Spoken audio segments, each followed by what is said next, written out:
Okay, my fiction name is Lenny Baptiste, and my Indian name is Inkiamchin, and it means gathering of the voices.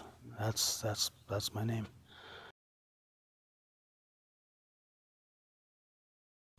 We're the Silks people from the Okanagan Valley here. I have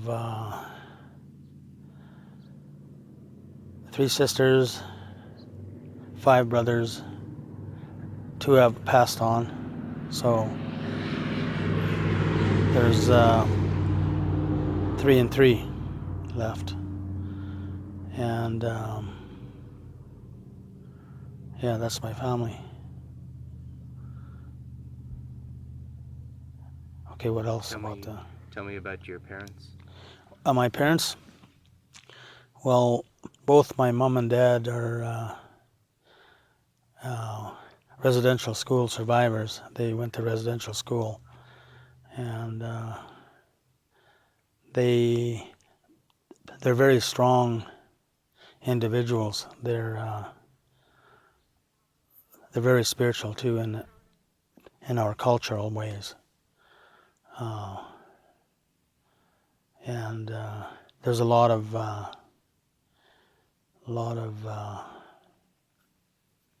things that happen in these residential schools that change the whole system of our native way. And it's like a lot of us are lost. You know, they don't know who they are. They're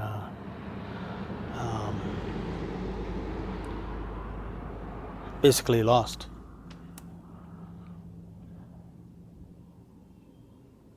That's about it for that. Your parents are alive? Yeah, they're still alive. Yeah, my mom and dad are both alive, and they're in their late 70s, and they're both healthy. My dad is a very healthy man. He looks after himself. He doesn't drink or anything like that. He's an amazing man, and I could never be the man he is, you know. So I look up to my dad. You know, he's a very, very strong person. When he calls, I come. You know, like I don't make excuses or anything like that. Like I do whatever he says. You know, it's a discipline, I guess. It's a respect. You know, and he's earned that. You know, being a father. You know. How would your father describe you? Oh.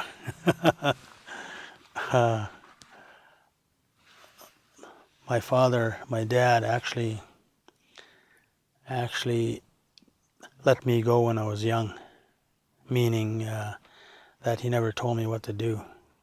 He just let me go because he knew that I was a rebellious person, that I wasn't going to listen. So he just freed me, you know, and I have a lot of respect for that because he wanted me to grow and make the mistakes that, you know, like I was in residential school too. So going to residential school and all the abuses that happen in there, mental, physical, spiritual abuses, you know, he just let me go because he knew I wasn't going to listen. And it was years later, when I was about 50 years old, I actually went to him and I asked him, you know, I told him, you know, I don't know why I'm here. I should be dead, you know. And he listened to me for a while, and he says, okay. He says, now are you ready to be taught? And he says, now are you ready to listen? And he says, now I can start to teach you, which was an amazing thing because if I never asked him, he wouldn't have told me anything, you know, because because I wasn't ready until you asked. And then he started telling me who I was and why and where that strength came from that got me to where I am now, you know.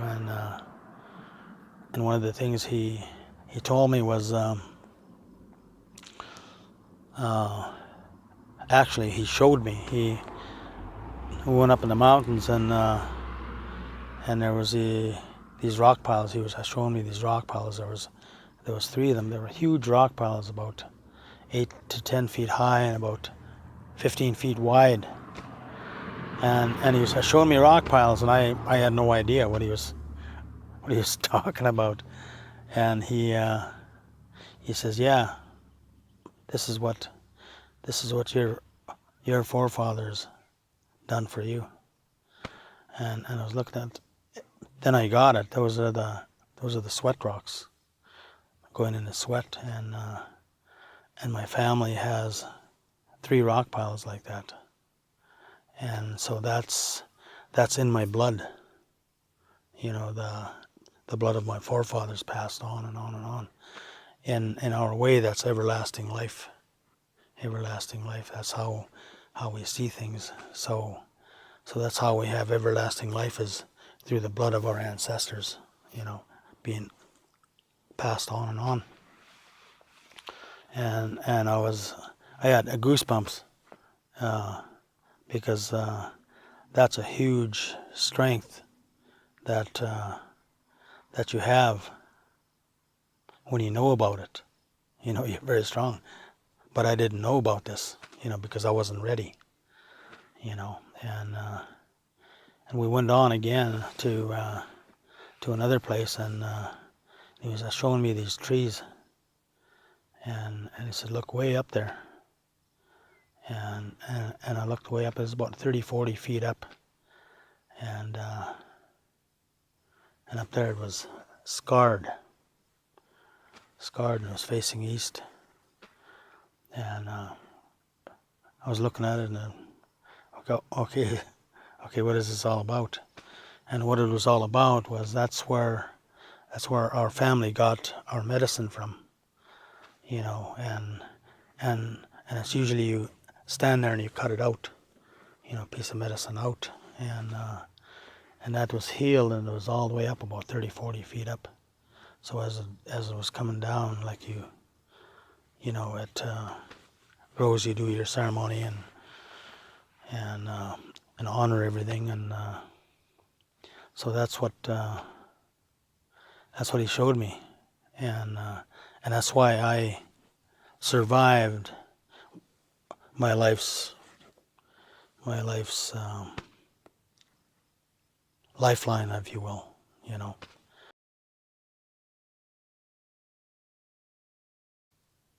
Starting back from residential school, of all the abuses and stuff like that, and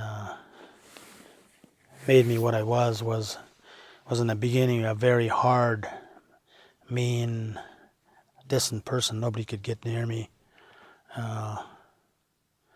When I first met my wife, she said I had a heart of stone, and I didn't know what she was talking about, but she couldn't get near me. She couldn't get in, and it was years and years that she was the one that actually opened me up. But going back to all the abuses in residential school, you know, the sexual abuse and all the beatings and, you know, all that stuff like that happened to me and to other people. Like when I got out of residential school, like I couldn't speak, I couldn't talk. I had this stutter that I had for till the year 2000. Like I couldn't speak, and I would stutter all the time. I still have a little faint bit of it now, but it's getting better. But that's what set my life was the sexual abuse and all that happening in residential school. I was there for 8 years, and it actually made me who I am now. This a spiritual road that I've been on for the last 35 years. Searching and trying to find that peace, and jumping from religion to religion, and nothing really helped. And what started me out was Eastern philosophies and ways, and the martial arts. I got into the martial arts when I was 19, and so that's probably 36 or 37 years now I've been in the martial arts. But when I first started, like, I was still doing drugs and alcohol, and I wanted to fight better, hurt people, and I wanted to be the best fighter, I guess. And I got into it all for the wrong reasons. But 5 years in the martial arts, it changes you, slowly, and that was the start of my learning and my beginning of my spiritual walk, nativeness.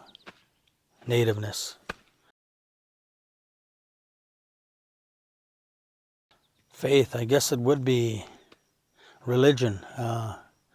My earliest, no, it was way before that, with my great grandfather and the teachings of the native way, and that was from till I was about 5 years old.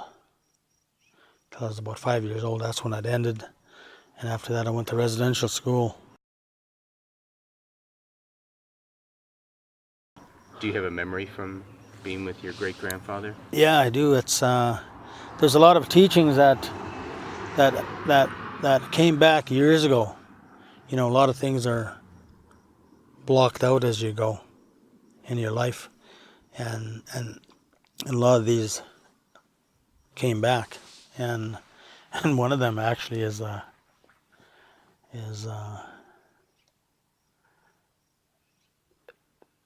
sweat. He was always at the sweat, and this is my great grandfather on my mom's side, so they were a strong family too. They were medicine people, and the next one was the residential school, which is more religious, and I guess an abuse. You were told you had to do this, pray and say the rosary and all that kind of stuff, go to church, and along with that come all the abuses. So that's a sort of introduction to religion, the religious ways, which I had a hatred for years and years and years. Like, I didn't like these people. It wasn't them, it was actually what they stood for, and I would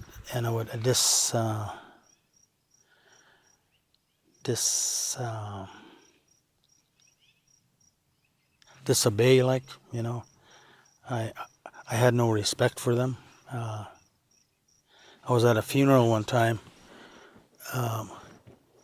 3 of my nephews passed in the fire, and I was at the wake and the gathering there, and I was standing there. There was hundreds of people there.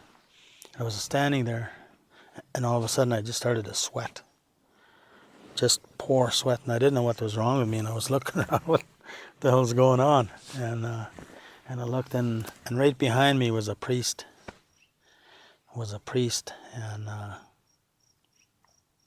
And I looked at him and said, "Who are you?"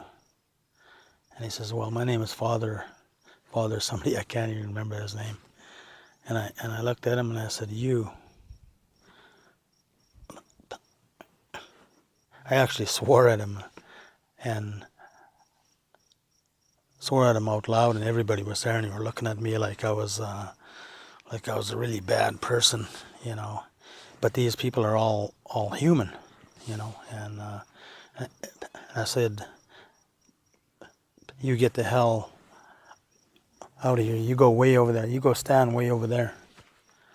And so he looked at me, and he left, and he kept watching me, and I was gonna go talk to him after, and I was gonna tell him, you know, it's not you, it's what you stand for, you know, because of what I went through in my life, you know, all the abuses and stuff like that.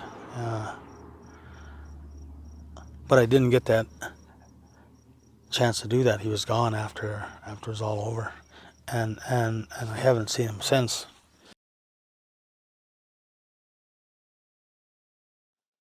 And I've grown a lot since then too, but all the stuff that happened in my life to get me to where I am, like I was stabbed, shot, and nailed to the floor. My feet were nailed to the floor, and at the time, like, you're so hurt inside that you have no feelings, that you don't feel anything. Like, they were nailing me to the floor, and I was looking at them, and I was smiling, and it sort of freaked them out, you know. And I think about it now, like years later, I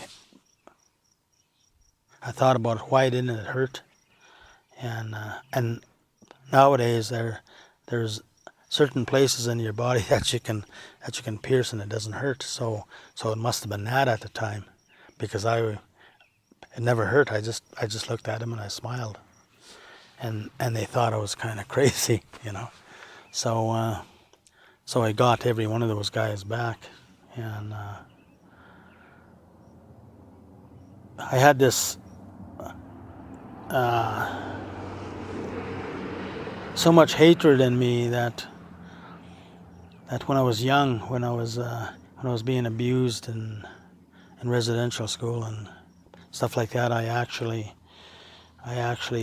faced that person. When things were happening to me, I just look at them, and it was like a blank, or I don't know what it was, but I never had any emotion or anything like that. I just looked at them, and I thought to myself in my mind, I'm going to get you one day. I'm going to find you, and I'm going to get you, and I'm going to hurt you, probably kill you, you know. And as I was growing up, I would go from town to town. You know, I've been to Mexico, I've been all over the place, and every town I would go to, I would look in the phone book. I would look for these names, and no names. Every town, until about probably 15 to 17 years ago, I went to a healing gathering on residential school, and it was one of the first ones they were starting to have. And I went to this town, and I looked in the book. There was his name, and my buddy was with me, and the same thing happened to him with the same person, and we were looking at this name, and we were just wild, you know. And I said, well, we got to phone this guy. And so I phoned, and a woman answered, and I said, is this a so-and-so? He used to work here. And she says, yeah, that's him.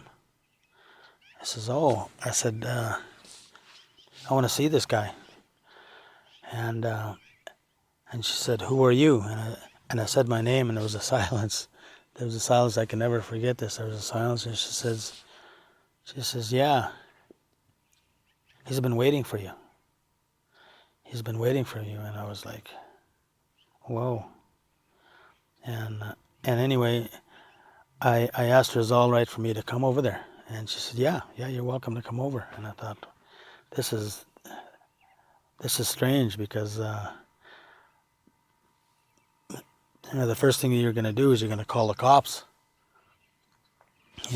Anyway, I went in over there, knocked on the door, knocked on the address, and this woman appeared. And I was like, whoa. And I thought I was at the wrong house, because this woman was there, and on the back living room there was two pictures of graduation pictures of two Native kids, and this was a Native woman. And I thought, this couldn't be right, because it's a white guy, and I thought, this isn't, like, it's got to be some sort of mistake. And she said, no, this is him, this is his house. And I thought, oh no. So your thought pattern starts to change, because you're dealing with your people, so it there was a lot of anger in there. And we got there about 3 o'clock, and he was going to be back about 6 o'clock. And she told me his story. What happened to him was he kept seeing my face, and the look on my face, and he said it drove him down. He ended up in a psych ward, and he knew that one day that I would look for him, and I would find him. And when you're in that state, my thing was I was going to kill this guy, and so everything had changed. And I thought, well, now, and I had to hold down my buddy. I had to talk him down, because he was worse off than I was, and I said, let's hear this guy's story. So he got back, and this was this frail older man, and he was shaking and everything like that, and he knew we were coming, and he walked in, and I looked at him, and he sat down. We started to talk, and he asked me to forgive him. And I said, like, all this energy was in me, all this bad energy, and I said, well, I can't do that. I can't forgive you. To me, forgiving is like you let it go and you forget about it. It's gone, but it's always going to be there. So I couldn't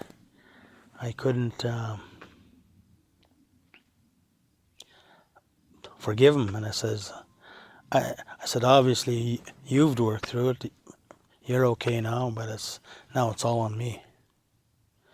So I said, there's nothing I can do about it, but I guess I got to work on myself. And it was one of the hardest things that I had to do in my life was to try and let that go. So I went looking for help, and I finally got it through a person who worked with people, a medicine person who, again, they asked me if I could forgive that person. I said, no, I can't. You can't forgive. They say, like in the Bible and everything like that, you forgive, but it's not like that when things happen in your life. You can't do it. And I said, well, let's look for another way. And we looked, and she finally come up with this, can you give him a pardon? And I said, well, explain me what a pardon is. you know. And she explained me what a pardon was, and I thought, well, I can do that, you know. So in my mind and my heart, like, I give this guy a pardon, and it was like the minute I done that, I could speak, and it was amazing. It's what they call a miracle in some, you know, but I could speak, like, it was gone, you know, that hurt, that pain was gone, and I could actually speak the way I am speaking now. Before, I was, you know, my knees were going like this, and I was, you know, I couldn't speak, so it was always anger that was coming out, and I would speak with my fists, you know. And anyway, the start of my healing was actually when I was 19, when I got into the martial arts, and the first 2 years, like, I went up really fast. Like, I got my black belt at the end of the second year, which was really fast, because I was very athletic, and I would spend every day with my sensei, and weekends I would be working out like 8 hours a day, and he was just, I guess there was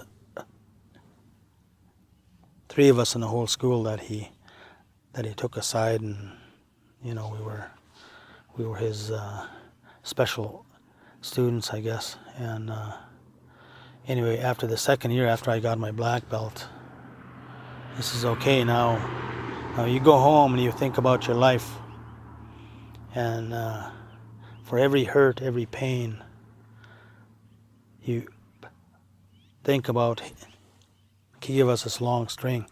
He says, for every hurt, every pain, you tie a knot. So you're home for about 2 weeks, and you're thinking, like, I'm going through my life, and I'm tying knots and tying knots and tying knots and tying knots. And we wear that. And as you're going to get your help from your sensei, like, you're working out, and you're working out all these hurts and pains too. So for every hurt and every pain that you let go, that you release, you untie that knot, so it's free, it's gone. And the hardest one was the residential school stuff. I couldn't let that go.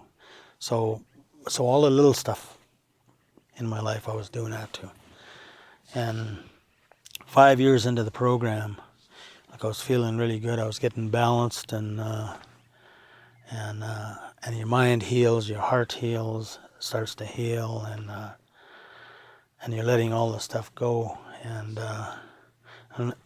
all of a sudden you're hit again, and you're back to tying knots again, because all the other stuff that you've blocked off starts to come back to you, and you're tying knots again, and so you're working on yourself again. So it's another 2 years, so it's 7 years in the martial arts of inner healing and letting things go, and you're seeking that balance in your life, the physical, intellectual, emotional, and the spiritual. You want that all equally balanced for you to be, for your energies to start working, and you're learning all about the martial arts and their ways. And as you're going, you know, you're getting stronger and stronger. So and I'm still holding on to this residential school, so I still can't speak, you know. So I'm learning all this stuff, and that's what actually one of the things that helped me through all this was the martial arts and that spiritualism, and after that I started learning about my native culture, which mirrored the martial arts. It's almost the same, like we have our fighting ways, we have our martial arts in our way too, where you strengthen up and all your energies and powers are from the land. Tamich, we call it. It's where you get all your strength from. Your power.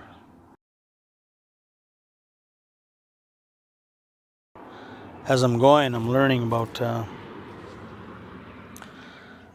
myself and my native ways, and that's where I get stronger and stronger and stronger. And I specialize in the native animal spiritual helpers. That's what I do. And the only way I can explain it is when you're young. When you're young, you watch a child, and he's running around the house. He's running around the house, and he's saying, "Look, Mom, look, Dad. I'm a bear." Like he's acting like a bear. Like you notice that if you see kids, they actually do that.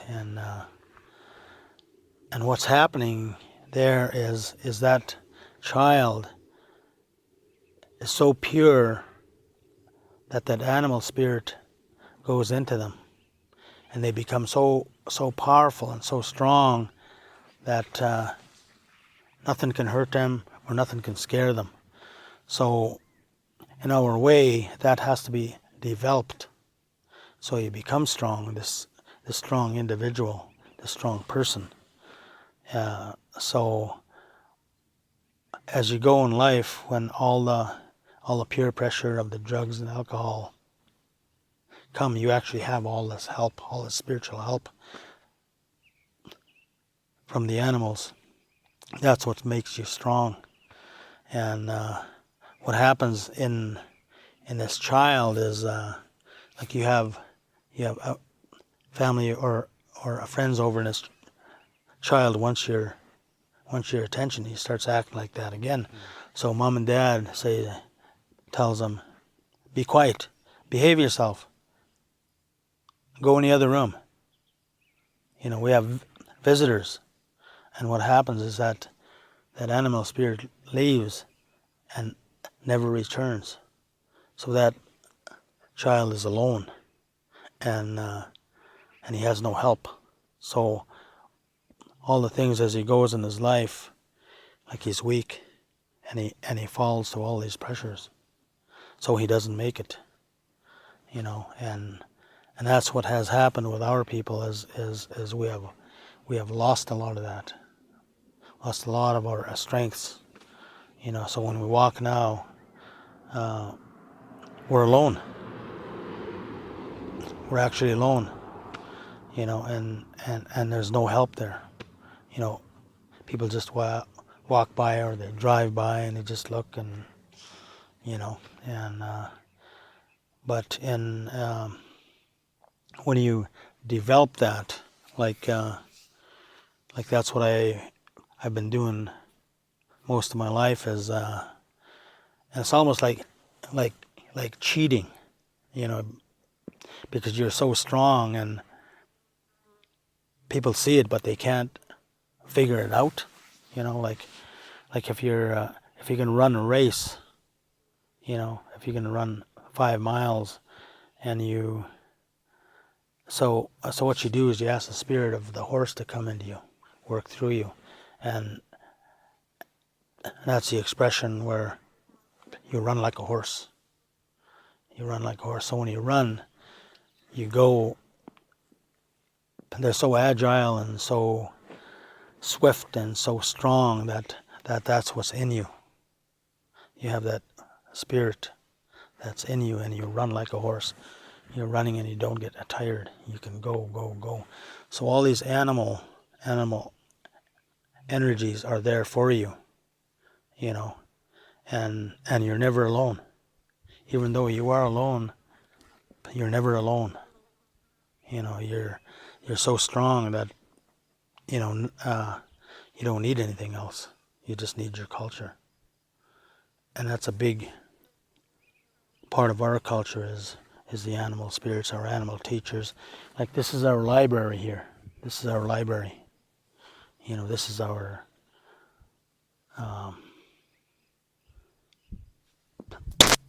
that's all we need. That's all we need. And you know, our ways has been around thousands of years, and it hasn't changed. You know, and but religion changes. You know, it's all basically the same thing, but they put it in different forms. You know, and they all use it to their own advantages. You know, and basically that's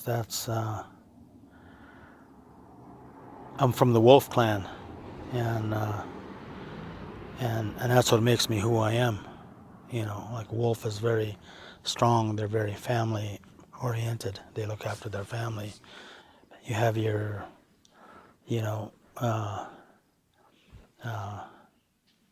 it's really funny because a couple of weeks ago we got a visit from a raven, and he started hanging around the house here, and then my wife started to feed him. Is that him up there? Yeah. Just flew as you talked. Yeah. If he's around here, and we hand feed him now. My wife started hand feeding him. So in my culture, the wolf and the raven go hand in hand. You know, and in the wild, you know, where you see wolf, you see raven. They look after one another, and they, you know, the raven finds the food. The raven can spot food at 25 miles away, and because the gases from the carcasses rise, and raven can see that. So the raven tells the other, makes a call, and the wolf hears that, so the wolf starts following the raven. So they go hand in hand, and so anyway, my wife starts feeding this raven, feeding him by hand.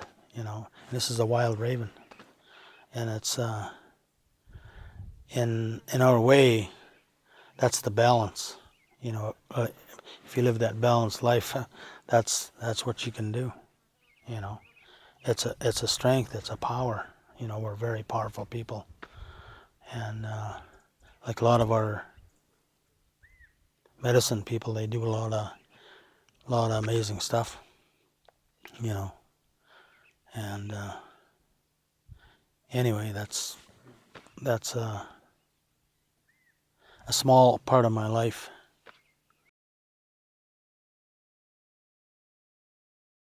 What is it to me?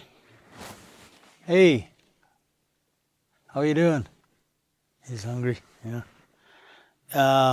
He came up just as you mentioned him. Yeah. Yeah. My answer is right there. Is the sun. Without the sun, you don't live. Without the sun, without water, you don't live. He's right there. He's coming up on you. Come on. Come on. Yeah. Anyway, that's a sun god, you know. And it's been around forever. You know. Without it, we don't eat. We don't live. Go ahead. I'm talking to a raven over here.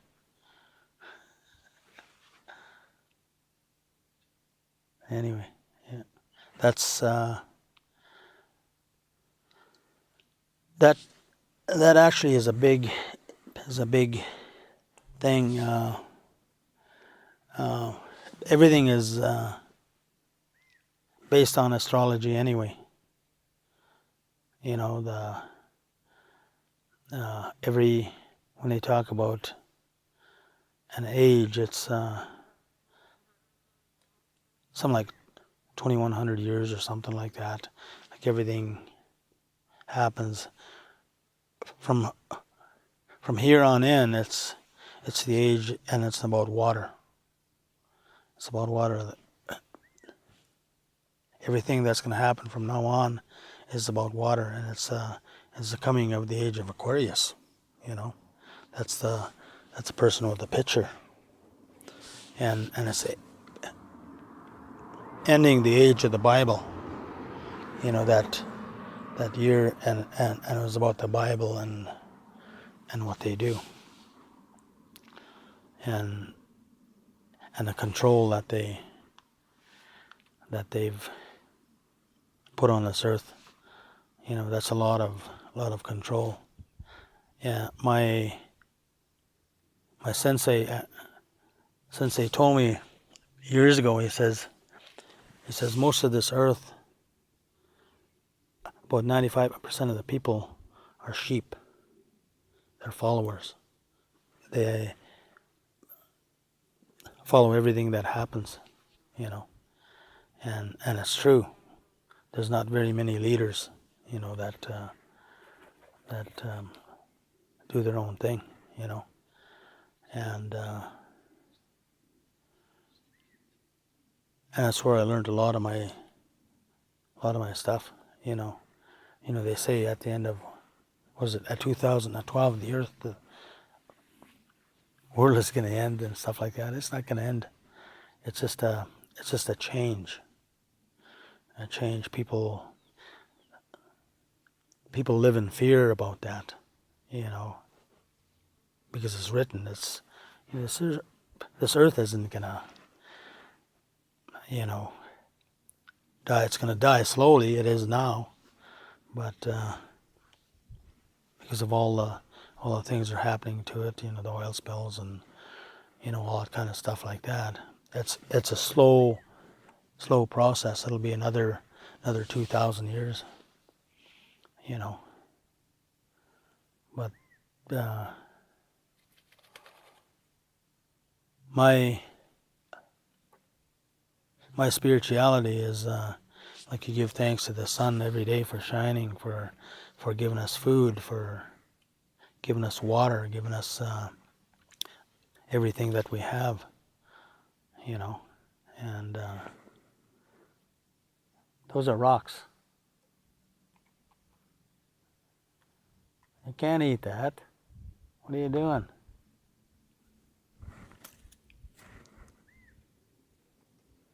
What are you doing? That's a rock.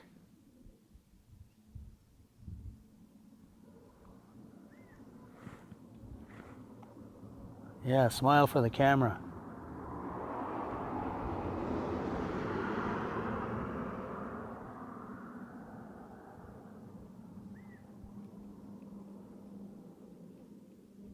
There's no eggs to break.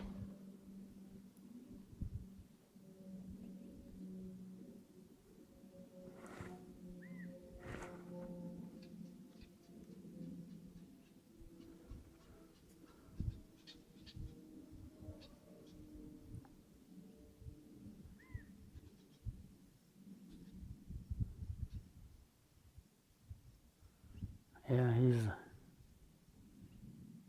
he's around all the time. Every morning he wants to be fed. It's beautiful. Yeah. It's beautiful. I've never seen a raven this close. Yeah. Well, it's probably in all your interviews you've never seen anything like this.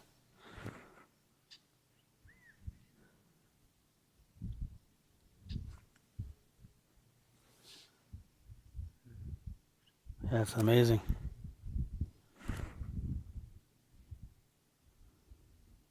So he's our spiritual advisors, our helpers, our teachers. The ravens and the wolves. Ravens and wolves, all birds, all animals, all insects. They're all there for you. They teach you. Humans actually act like them, act like wolves, act like vultures, act like like they. Vultures, for instance, there are a lot of people on this earth. The bankers, and they act like vultures. Everywhere there's a deal. Everywhere there's a way to make money, to hurt people. That's what they do. They don't care. They don't. That's what they do. They grab. They grab. They grab. And they that's their teachers. That's their helpers. The vultures. Like a raccoon represents everybody. The raccoon. If you don't listen to a raccoon, you get into trouble. You get into trouble. Like if you caught a raccoon, if you put him in a house for an hour, and you let him loose, if you went back in there, what's going to happen? Your house is going to be upside down.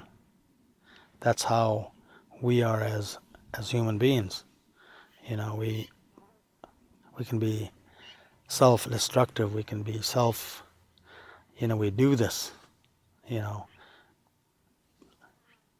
We hurt people. We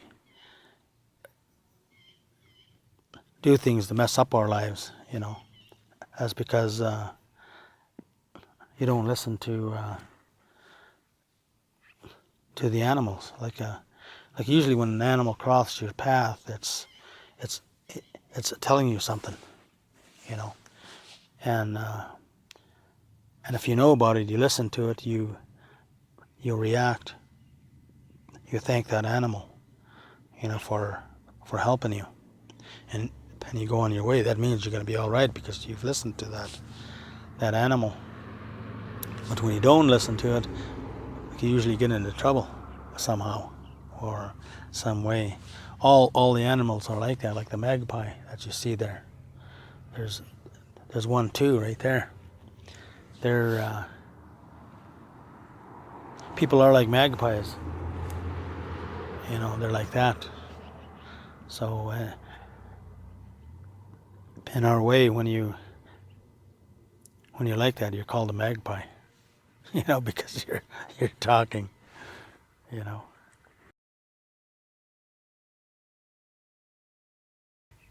On that question of, you were talking about your great-grandfather and that your earliest memories of spirit come from hearing him explain the ways to you or telling you stories. Is there some particular instance you remember? Can you tell me about a very specific time you remember with your great-grandfather? Yeah, it's the first time I had a sweat, and it was explained to me that every time you go into the sweat, it was like you're being reborn. It represents the mother's womb, like you're coming out. You're reborn every time you go in. You come out, you're reborn, so you're new again. You go in, you pray, you do your praying and talking to the Creator, and you let everything go. That's why you go in the sweat for 4 times. There's a process that you do, and there's a lot of ways of doing it. There's no wrongs. Every way is right.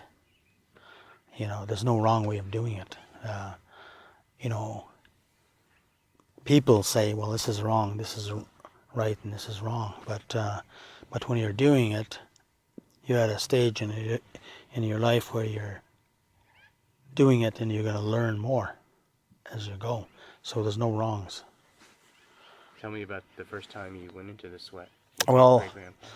well, the first time was I was curious, and I'd follow him up the sweat, and one day he caught me, and he threw me in a creek, in the ice creek.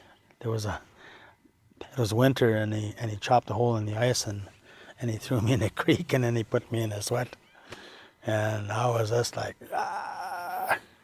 But water is our medicine. Water is our medicine. So after that, you start going to the sweat, and it becomes a lot easier. And the water for us, if you're unmanageable when you're young, you know, what you do is you go down to the creek and you jump in the creek, and the first time you go is it's really hard. Like your body's in shock, like you're you're like that, and as you go, that's a spirit that's actually in you. So if you're doing the water thing for 30 days, by about the 30th day, like you just hop in the water, and the spirit leaves you, and you're no longer like that. So medicine is a water for us. And That first time, tell me about the first time you went into the sweat with your great-grandfather. Tell me about what happened for you. well, it wasn't like it was just an experience. It wasn't like I was. It was just the first part of my learning. You don't learn everything at once. He's just doing his thing. He's doing his praying and his singing, and you're in there, and you're hot, and and as you're going, you're being explained it. You start explaining it to you, and then you still don't really know. Until years later. Like it never. It never. Like I didn't really learn anything, but I remembered things until years later when I started to apply it, and like little things you learn.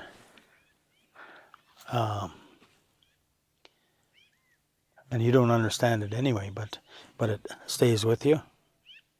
Like I didn't know. Like understand the pregnant woman, and you're being reborn. Mother Earth. That's Mother Earth. Represents Mother Earth. That's why Mother Earth is so special to us.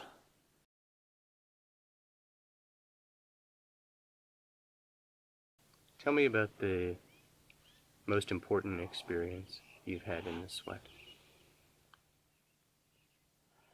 The most important, it's I think the most important things that ever happened to me is not in the sweat. Is experiencing. Like I'm from the wolf clan, right? And I had a wolf come up to me and put his paws on me, right here, and I'm standing there, and his head is over my head. That's a spiritual experience. Like I cried, because I'm from the wolf clan. That's your family, and my wife took a picture of it, and things like that. You don't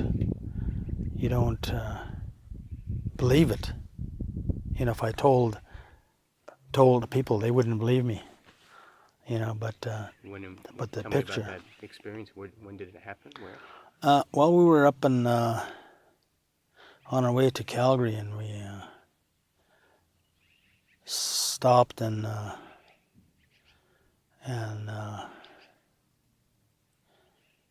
and this guy had some wolves that he had, and we went to visit him. And that's a wild wolf, you know, and very skittish and everything like that. And he was walking around there, and he come and he put his paws on me right here, and I was like, wow, you know, that's my brother, that's my family. And it was so powerful that things don't happen. It's like this here, you know, that doesn't happen. You know, there's a wild raven right there, you know, like where else is it going to happen? But we do have a photo of it. That's very spiritual to me. You know, it's it says you are doing something right, I guess. You know, in your life, you are. You know, and yeah, that doesn't happen all the time.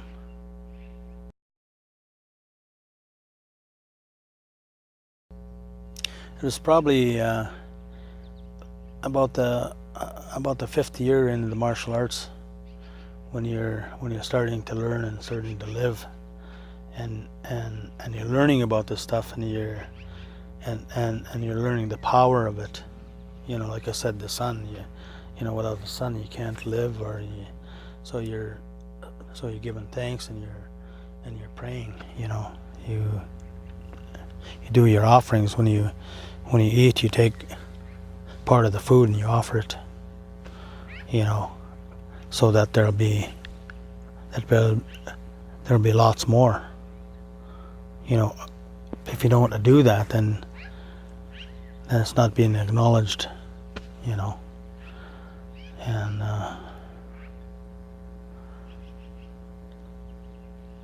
you know, I couldn't find that in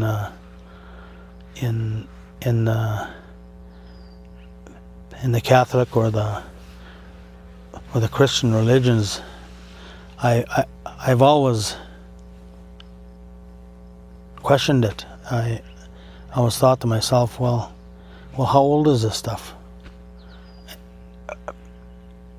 And it goes back to Christ. What is it, 2,000, 3,000, 4,000 years? The buildup of it. How can you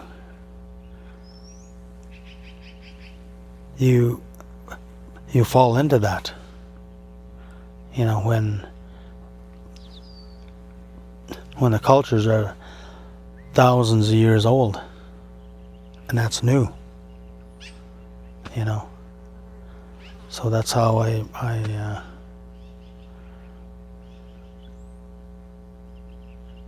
what was the question? So did something happen at 5 years into martial arts that made you realize that or work with that idea?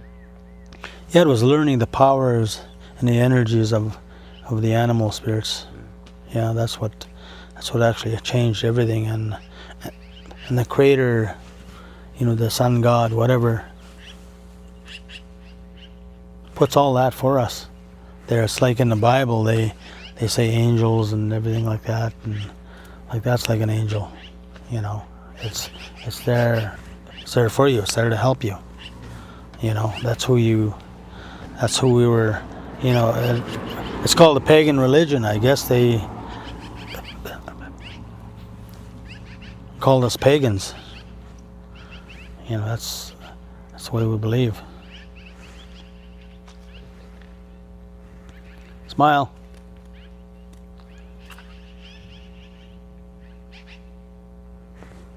So unreal. It's beautiful. Yeah.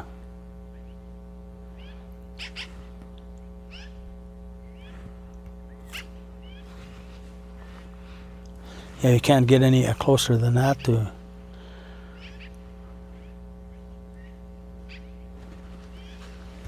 You know, like there's like I had a rock ceremony up in the mountains about 2 months ago. I had a rock ceremony up there. I took about 12 people up there, and they experienced it for the first time. They had no idea.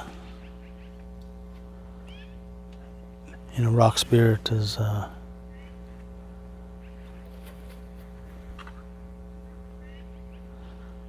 one of our oldest spirits on this earth. It can hurt you or it can help you.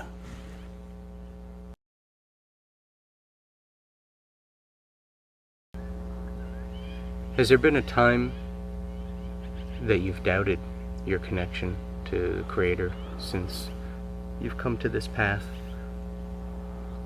And what was that experience like? I don't think there has been a doubt. I think it's the way you live your life. You make your own happiness. You make your own, for instance, like my house, like you've experienced my house and the feeling that it has in there.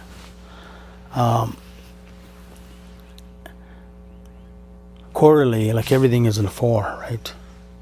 Quarterly, my wife and I change the house around.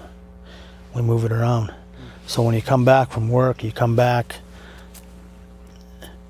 doing your things on the outside, you walk into the house, and it's like a beautiful experience. It's not stale, or it's not the same all the time. So you come back and you rejuvenate. It's like the feng shui that the Orientals have, and you change it around quarterly. Like I don't have a special chair that I go in my house and say, well, that's my chair. I don't have that.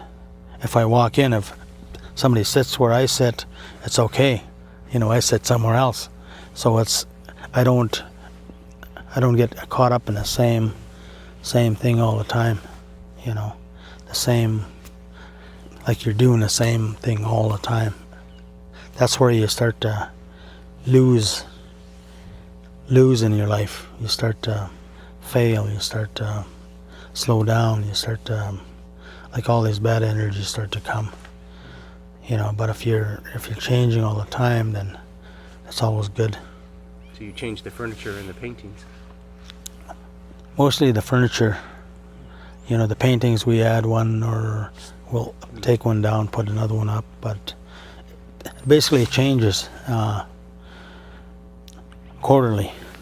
So you do your spring thing, and you do your summer thing, and then your fall and winter changes. So when you come home, it's like a new energy. Yeah, that's great. Yeah. You don't want to be stale. You don't want to. I've been into some houses where it feels really not very good. And I went into one of my friend's house, and he was having a lot of problems, and I went to visit him, and everything was the same for the last 20 years. He had his chair. That when he got off work, he sat down and he watched the hockey game, or he watched the news, or he watched his programs every day. And every once in a while, like in his 20 years, he started having grandchildren and everything like that. And so he'd come home, and there'd be somebody in his chair, and inside it was just, I want to sit down, I want to watch my programs, but he wouldn't say anything. He just let it build up and up and up, and finally, like, we had a talk, and he was telling me this, and I went to his house, and I said, well, this is what I do. I don't have a special chair that I sit down, and I change things around, and it makes me feel good. like you start living, and he recognized that, you know, and I said, I'm going to try it, he said, and I don't know if he kept on it, but I haven't seen him in a while. I should go see him just to see, but yeah, that's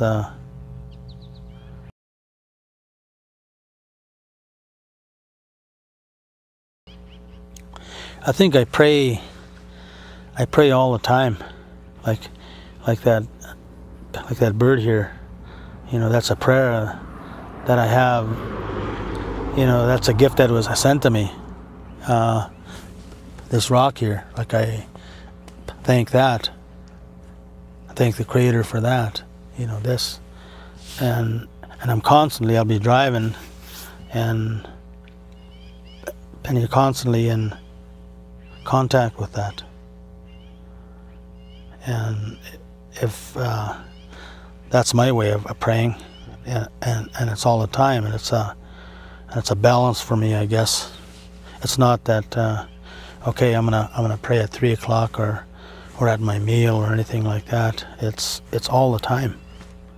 It's you know, like I gave thanks for, you know, like you were gonna be here, like I'm gonna meet somebody new. You know, thanks for sending him my way. You know,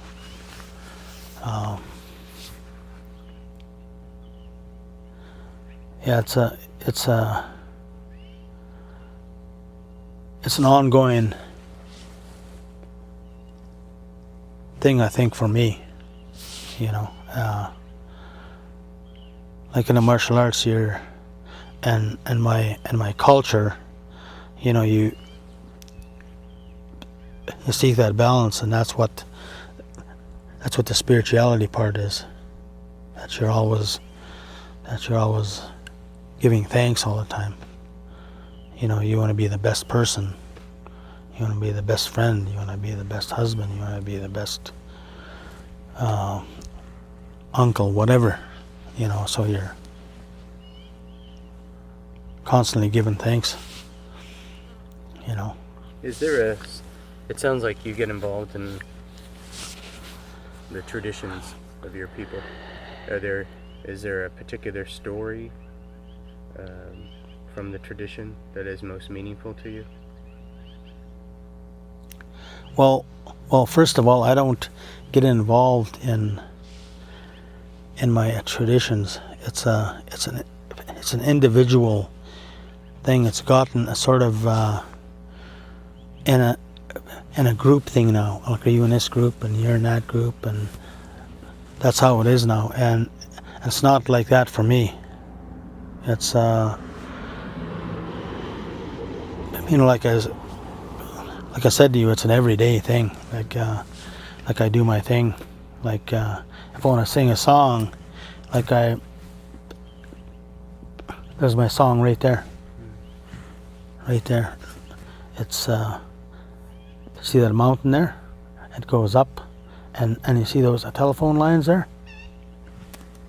Those are the that's a song. It goes up like that, down, up, down, and you can sing that. That's a song. That's spiritual. You know, like I said, like with the people, like that's our library. That's our knowledge. Is the land, you know. I think it got in the powwows and all that kind of stuff like that. Our culture is actually not like that. It's like every family has their own thing. Every family has their own sweat, you know. But nowadays it's gotten, I guess, commercialized, the powwows and everything like that. Like I go to powwows, but I don't participate in it. It's go to watch. It makes people feel good. They're at that level, and it's not wrong. just that it's a different level in your life. You know, you change one day.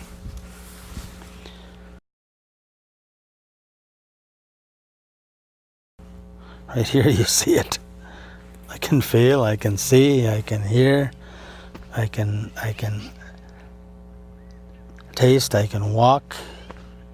I mean, that's an everyday thing. Like when you see somebody that's a mess, you know, it makes you count your blessings. I read a book years ago in my journey, and it's called "I Am the Greatest Miracle." I think it's by Hal Lindsey. I don't know, or there's another author. There's a passage in there I read, and it's about counting your blessings, and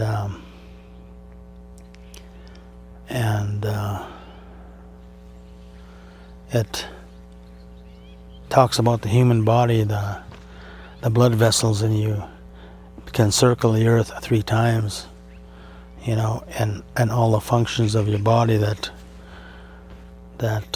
it's an amazing thing. You are the greatest miracle. I am the greatest miracle, you know, because when you understand that, that's one of the most I feel grateful for, you know, that I can see, that I can feel, that I can smell, taste, you know, I can walk, whereas other people can't, you know, and oh yeah, yep, I give thanks for that every day, you know, because I can be in an accident tomorrow, and you know, you can lose something, you know, you can lose one of those precious things that were given to you, you know, by the Creator, and you got to be thankful for them, and you got to be grateful for them.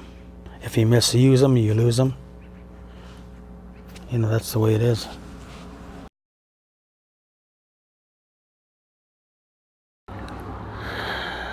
My greatest wish, I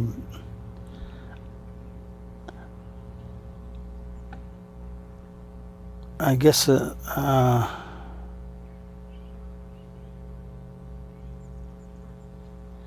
only one of me, so I can't wish. I don't think I have a wish like that.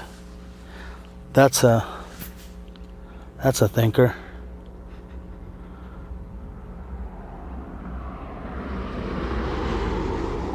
Your greatest hope.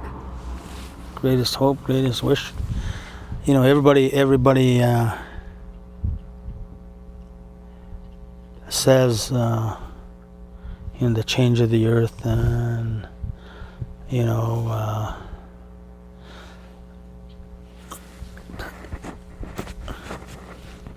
success and everything like that. Like I have all that, and it's inside me.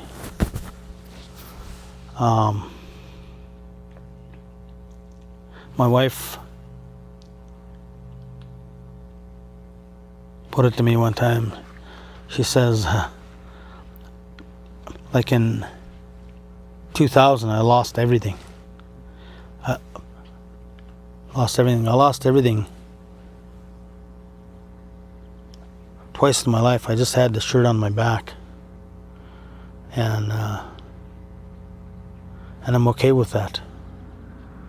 When I lost everything in 2000, you know, my wife was just here and there. She was upset, and she couldn't sleep and everything like that. And I thought, oh, this is good. This is great. Now I'm free. I don't have anything. I'm free. You know. I could still walk. I can still do, and I could sleep, and like it didn't bother me. Like it doesn't bother me. It was a freedom. Like I had nothing. You know, I just had this shirt on my back. I never even had a house. Never even, you know, never had money for this rent a house. I was staying in my truck, you know, and I was happy with that. That meant with what money I had, I can go from here to Kelowna and stay in a different place. You know, now I'm stuck. I'm here. You know. So it was hard for her. Yet it was easy for me because I didn't, like if all this was gone, and tomorrow I'd be okay with it. It's just stuff, you know, that you can collect again, you know. Collect what you like, you know. And this is me. This is what I like. Like you see, it makes me happy. Like being around here, you know, making a garden, stuff like that. Like it makes me happy. It fulfills me. You know, instead of watching a TV, I'd rather be out here doing this.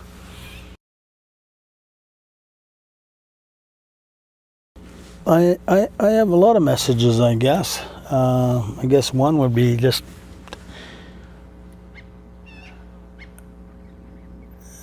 be true to yourself, and you can't lose. You know, that's the bottom line. Like you want to be able to look at yourself in the mirror every day, you know, and say, do I like this person? Or, you know, or what don't I like about this person, you know? And that's the basics. You can't go wrong when you do that, you know. I've lived and I've learned. I've made a lot of mistakes in my life. I've hurt a lot of people. I've made a lot of amends, you know. And like every time that I speak, that I'm asked to speak, the first thing that I say is, if there's anybody out there that I've hurt or in my life that I don't know of, you know, I'll find it in your heart to let that go. Or to work on it, you know, because I have, you know, you can't, you know, I've hurt a lot of people in my life. That's what made me who I am now, you know, and I couldn't, you can't fix everything, you know, and I'm happy, my family's happy. You know, all my kids are happy. Like we're all on a level now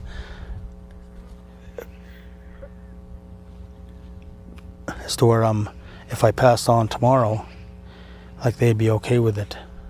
Or they passed on, I'd be okay with it. I can let them go, you know, and you live.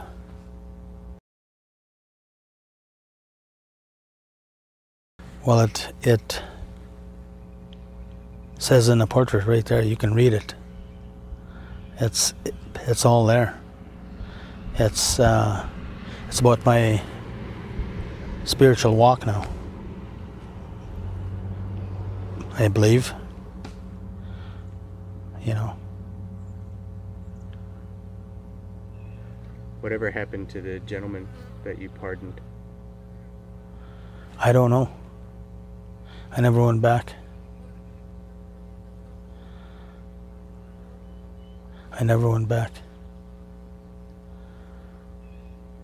I'd like to go back, I imagine. You know.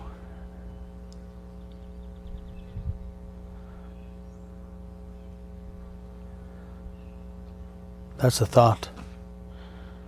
I never thought about it till you mentioned it. Yeah, there's nothing now. Not like how when you spoke his name before, it would be just a really, no, that's not there anymore. Thank you so much for inviting me into your home and doing this interview today. I really appreciate it. It's been my pleasure. All I can say is thanks for listening. That's all people want.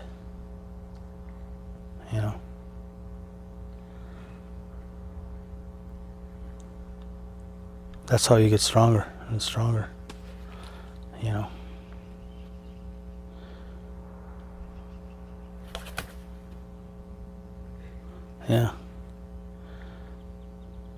Okay, thanks. That's it. Cool. We'll interview the Raven next. Yep, interview him. Lovely.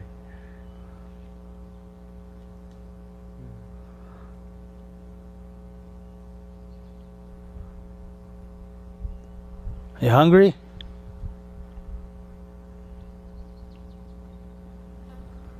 He comes Yeah. up to you.